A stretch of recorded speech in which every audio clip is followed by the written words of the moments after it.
Nous sommes tous habitués à l'espace qui nous entoure, avec ses trois dimensions, largeur, profondeur et longueur. Mais remarquez l'article défini, l'espace. Pour la plupart d'entre nous, il n'y a qu'un espace, celui dans lequel nous vivons, dans lequel nous sommes immergés, dans lequel nous nous déplaçons.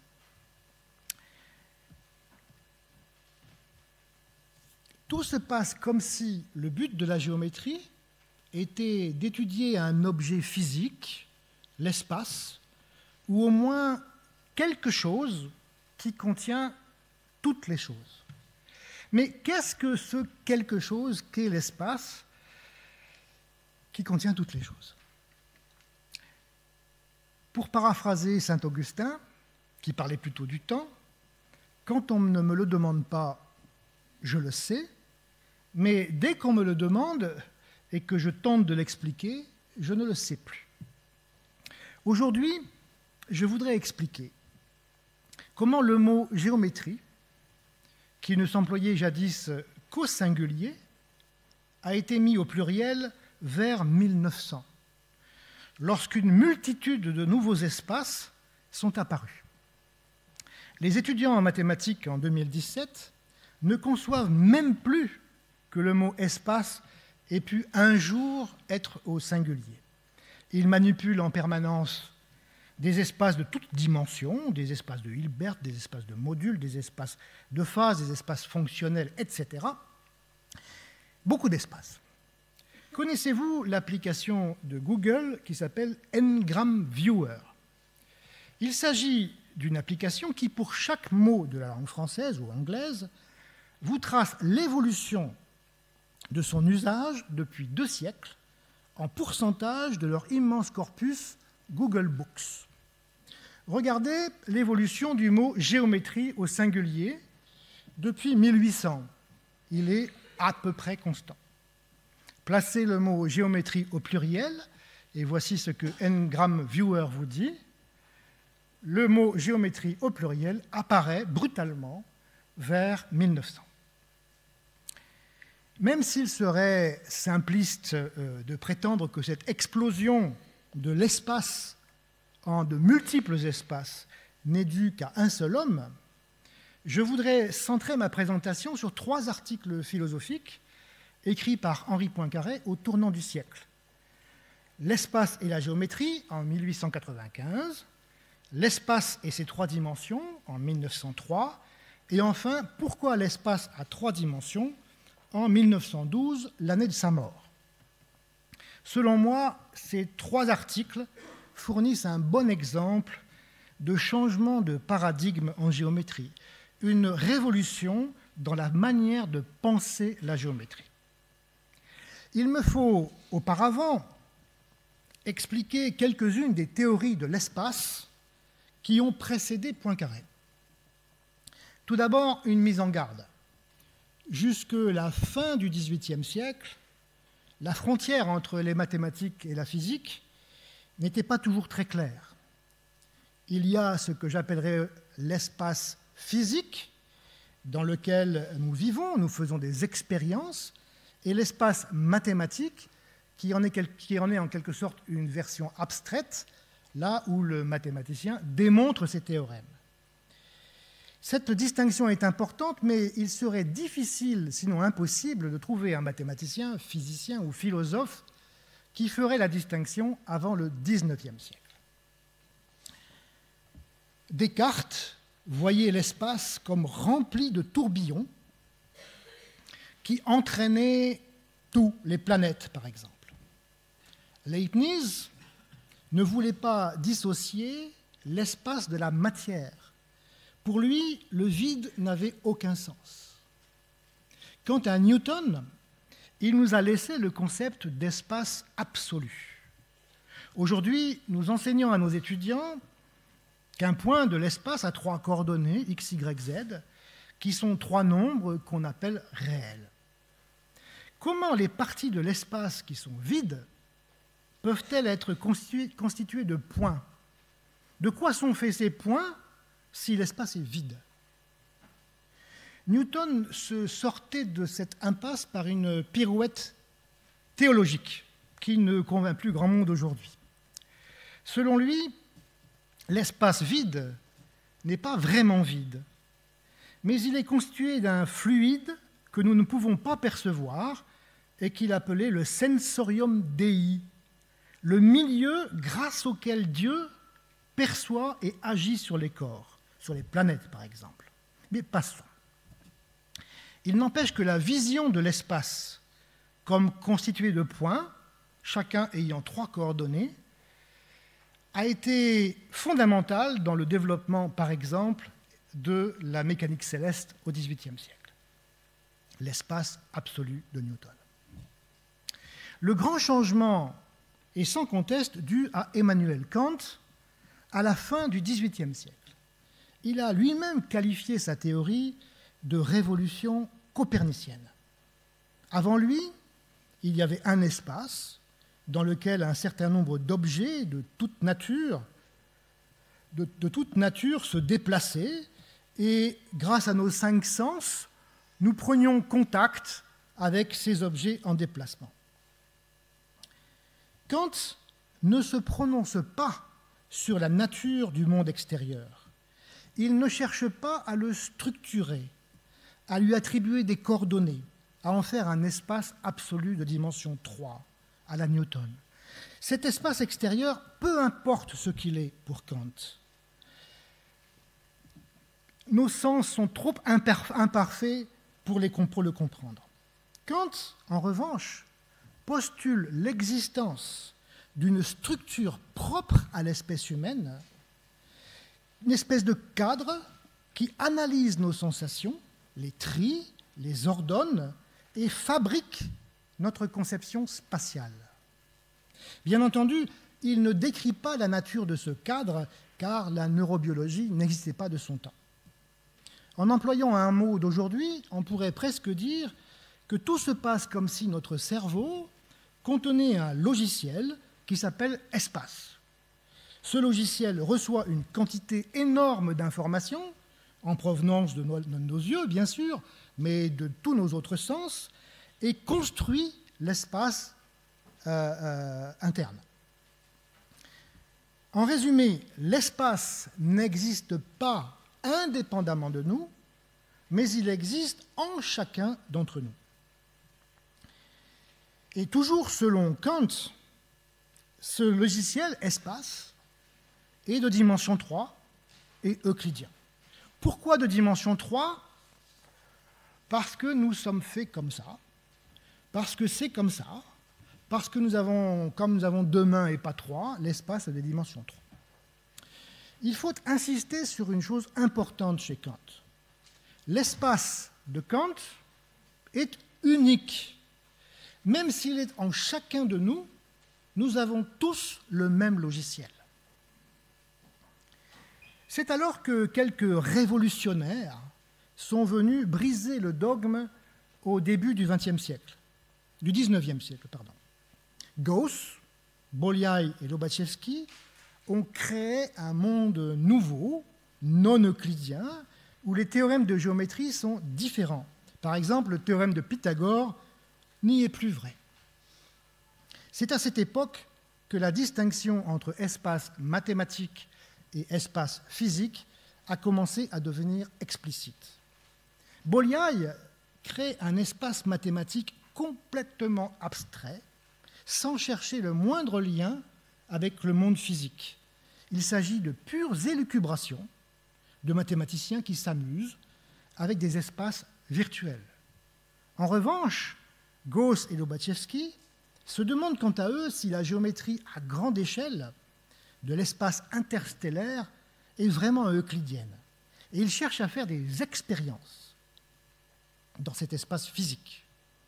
On raconte que Gauss n'avait pas voulu publier ses découvertes car il ne souhaitait pas entrer en conflit avec Kant, dont la philosophie était quasi exclusive en Allemagne à l'époque.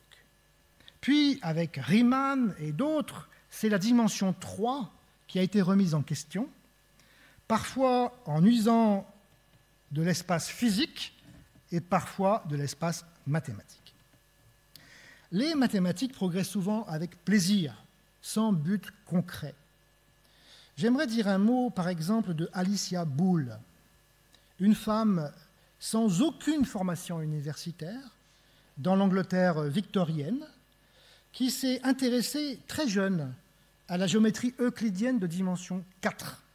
Seule, sans aucun lien académique, elle a découvert les 6 polyèdres réguliers de la 4e dimension par des méthodes visuelles, avec des bouts de carton, en prenant des sections tridimensionnelles. Pour le plaisir de la géométrie, sans lien avec la physique.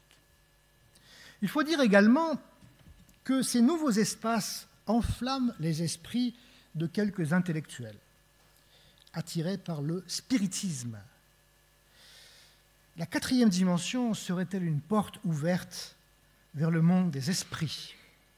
Même les physiciens les plus sérieux se tournent vers le spiritisme au XIXe siècle. Tate, grand physicien expérimentateur écossais, ami et collaborateur de Kelvin et Maxwell, publie par exemple un livre intitulé The Unseen Universe, dans lequel il décrit une suite d'espaces de dimension 3, 4, 5, 6, etc., censés relier le monde physique et le monde spirituel, un peu à la manière d'une échelle de Jacob. À la fin du XIXe siècle, Poincaré rédige les articles que j'ai mentionnés plus haut et qui séparent très nettement les aspects mathématiques, physiques, philosophiques et psychologiques. Poincaré y expose d'abord sa théorie du conventionnalisme. Il présente la géométrie non euclidienne en décrivant un monde imaginaire. Les habitants de ce monde habitent dans une boule limitée par une sphère, mais ils ne le savent pas. Dans cette boule, la température n'est pas uniforme. Elle est maximum au centre et elle décroît à mesure qu'on s'approche du bord où elle atteint le zéro absolu. Il en résulte que les habitants, lorsqu'ils s'approchent du bord de la boule, se contractent et rétrécissent. Mais ils ne sentent pas la température. Ce sont des êtres insensibles à la température. S'ils veulent se mesurer avec une toise, la toise également rétrécit et ils ne prennent pas conscience de ce phénomène. S'ils veulent s'approcher vers le bord, comme ce que nous appelons le bord, leurs pas deviennent de plus en plus petits et ils ont bon marché, ils n'arriveront jamais au bord. Pour eux, l'espace est infini, alors que pour nous, il est fini. Shakespeare l'avait dit, « I could be bounded in a nutshell and count myself a king of infinite space ». Lorsqu'ils veulent aller d'un point à un autre en prenant le plus court chemin, nous leur conseillerions de passer par le centre, puisque là, leurs pas sont plus grands.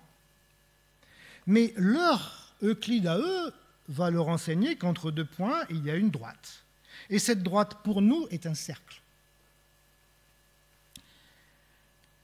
Le ministre d'éducation de ce pays va écrire des programmes de géométrie non euclidiennes parce que ce sera commode pour les enfants de ce pays. Quant à nous, qui les observons depuis notre monde euclidien, nous décrivons leur géométrie avec nos pauvres mots euclidiens. Et c'est assez compliqué d'expliquer que le plus court chemin d'un point à un autre est un cercle.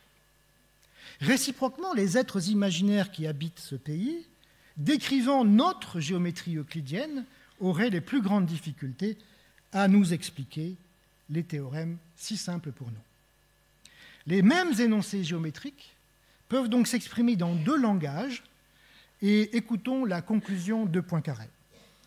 Poincaré dit « Les axiomes géométriques sont donc des conventions. Notre choix parmi toutes les conventions possibles est guidé par des faits expérimentaux, mais il reste libre. Dès lors, que doit-on penser de cette question? La géométrie euclidienne est-elle vraie? Elle n'a aucun sens, dit Poincaré. Autant demander si le système métrique est vrai et les anciennes mesures fausses. Une géométrie ne peut pas être plus vraie qu'une autre, elle peut simplement être plus commode. Dans son analyse de l'espace physique, Poincaré commence d'emblée par le mettre au pluriel. Il y a l'espace visuel, bien sûr, mais il y a l'espace des sensations tactiles, gustatives, auditives. Il explique que chacun de ces espaces est d'une grande complexité et bien éloigné de notre espace euclidien tridimensionnel.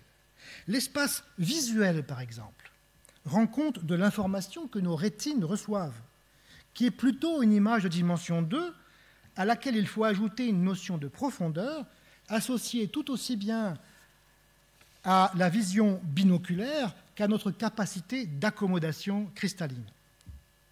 Cette dimension de profondeur a donc une nature totalement différente des deux autres dimensions, si bien qu'on est loin de l'espace homogène et isotrope qu'on nous apprend à l'école.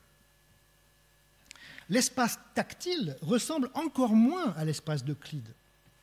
Alors, comment notre cerveau reconstruit-il cet espace euclidien tridimensionnel? On pourrait dire, comme Kant, que nous disposons d'un logiciel qui se charge du travail, mais on aimerait bien en savoir un peu plus. La théorie présentée par Poincaré se démarque de celle de Kant, mais pas complètement comme nous allons le voir. Nous construisons l'espace grâce au corps solide et à la possibilité de nous déplacer. Lorsque j'observe un corps solide qui s'est déplacé, pourquoi dis-je qu'il s'est déplacé? Je dis qu'il s'est déplacé parce que je sais, par expérience, que je peux faire subir consciemment à mon corps des modifications de façon à annuler le changement de perception. Par exemple, je peux suivre des yeux un objet en mouvement de façon à ce qu'il me semble immobile. C'est cette possibilité d'annuler les changements sensoriels qui caractérise les objets solides. Dans quelques pages brillantes mais difficilement accessibles à un non-mathématicien, Poincaré présente sa théorie de l'espace physique. Selon lui, notre cerveau construit le concept d'espace à travers les mouvements de notre corps qui sont destinés à annuler les modifications sensorielles produites par les solides en mouvement. Bien entendu, pour annuler un changement de sensation, il y a beaucoup de mouvements possibles. Alors Poincaré introduit ce qu'on appelle aujourd'hui une relation d'équivalence, et ce qui lui permet de construire un groupe, concept mathématique fondamental, qui est au cœur des mathématiques. Il y a beaucoup de groupes, une infinité, il n'y a aucune raison a priori pour que le groupe corresponde à la géométrie euclidienne, à la dimension 3. Alors pourquoi le groupe construit par notre cerveau correspond-il à la dimension 3? La réponse de Poincaré est « c'est là une affaire expérimentale ». Beaucoup de philosophes ont affirmé que la présentation de Poincaré allait à l'encontre de Kant, qui ne voyait aucun aspect expérimental dans notre conception de l'espace. Ce n'est pas tout à fait de cette manière que je vois les choses. D'une certaine manière, Poincaré et Kant affirment tous les deux que le cerveau humain contient un programme espace. Poincaré avance cependant que ce programme doit être paramétré en choisissant un groupe. Ce choix est dicté par l'expérience, il est purement expérimental. Il s'agit de choisir le groupe qui est le plus commode pour rendre compte de nos sensations. Comme Kant, l'espace externe n'existe pas indépendamment de nous, et il est en nous. Mais contrairement à Kant, il est paramétré par l'expérience et s'avère être de dimension 3.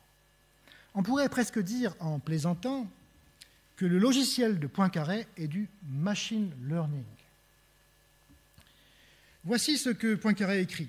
Des êtres dont l'esprit serait fait comme le nôtre et qui auraient les mêmes sens que nous, mais qui n'auraient reçu aucune éducation préalable, pourrait percevoir un monde extérieur convenablement choisi, pourrait concevoir d'un monde extérieur convenablement choisi des impressions telles qu'il serait amené à localiser les phénomènes dans un monde non euclidien ou même dans un espace à 4 dimensions. On raconte que le célèbre mathématicien Conway, lorsqu'il était étudiant à Cambridge, s'était construit une espèce de casque muni de 2 périscopes pointant dans 2 directions différentes, de façon à ce que ses yeux perçoivent 2 images différentes. Il espérait que son cerveau s'habituerait et qu'il vivrait dans la 4e dimension. Il semble bien que son cerveau ne se soit pas habitué, ce qui ne contredit pas Poincaré, puisque Conway était étudiant à Cambridge et avait donc reçu une éducation préalable.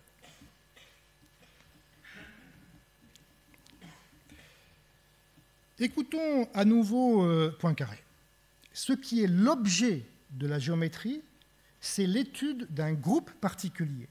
Mais le concept général de groupe préexiste dans notre esprit, du moins en puissance. Seulement, parmi tous les groupes possibles, il faut choisir celui qui sera, pour ainsi dire, l'étalon auquel nous rapporterons les phénomènes naturels. L'expérience nous guide dans ce choix qu'elle ne nous impose pas. La contribution fondamentale de Poincaré est donc d'autoriser une liberté totale sur le choix du groupe, aussi bien lorsqu'il s'agit d'espaces mathématiques que d'espaces physiques. Chaque problème, qu'il soit physique ou mathématique, peut être étudié à travers un groupe. Ces espaces peuvent avoir diverses dimensions, diverses géométries. Aujourd'hui, tout cela est devenu inconscient. Et comme dans tout paradigme dominant, les étudiants d'aujourd'hui manipulent des espaces et des groupes variés sans se rendre compte qu'ils commettent une crise de lèse Kant. Voici quelques exemples. Dans la vie de tous les jours, la géométrie euclidienne de dimension 3 est la plus commode. Pour la relativité restreinte, un espace de dimension 4 de coordonnées x, y, z, t est commode. Le groupe correspondant, dit de Lorentz-Poincaré, s'avère être également celui de la géométrie non euclidienne. Pour la théorie des cordes, il s'agit plutôt d'un espace de dimension 10. Il s'agit d'ajouter 6 dimensions aux 4 de l'espace-temps, et ces 6 dimensions sont en fait 3 dimensions complexes, définissant ce que les mathématiciens appellent une variété de Calabi-Yau. D'une certaine manière, la théorie quantique travaille dans un espace de Hilbert de dimension infinie. Pour mieux comprendre la mécanique céleste, Poincaré utilise des espaces de phase ou de configuration dont les dimensions dépendent du nombre d'objets en mouvement. En mathématiques pures, la multitude des espaces est également impressionnante, qu'il s'agisse des espaces de modules, des espaces de fonctions, des espaces de champs de vecteurs. À vrai dire, un mathématicien d'aujourd'hui emploie le mot espace un peu n'importe quand, un peu à tort à travers, dès qu'un ensemble est structuré. Vous l'entendrez par exemple parler de l'espace des droites et même de l'espace des espaces. Cette explosion de l'espace en de multiples espaces, au début du XXe siècle, s'est ressentie partout. Dans les mathématiques, bien sûr. Par exemple, Grothendieck a réalisé une fusion entre géométrie et arithmétique dans les années 60. Et un arithméticien d'aujourd'hui va considérer l'ensemble des nombres, 0, 1, 2, 3, 4, etc., qu'on appelle aujourd'hui un schéma, va le considérer comme un espace qu'on étudie avec des yeux de géomètre. Une mutation importante de la géométrie en a résulté, y compris en dehors des mathématiques, en art par exemple. Je n'en parlerai pas puisque je ne suis pas compétent.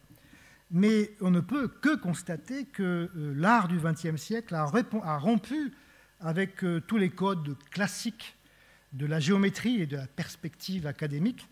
Et pour terminer, je vais vous montrer 3 tableaux du XXe siècle très peu euclidiens. Celui de Max Ernst qui s'appelle Euclide, celui de Mark Ernst encore qui s'appelle « Jeune homme intrigué par le vol d'une mouche non euclidienne ». Et enfin, ce dessin ou tableau de Imre Teuth, « Immaculée Conception, la géométrie non euclidienne, couronnée de la pseudosphère de Beltrami, sort des courbures négatives d'Aphrodite de Cnide ». Je vous remercie beaucoup.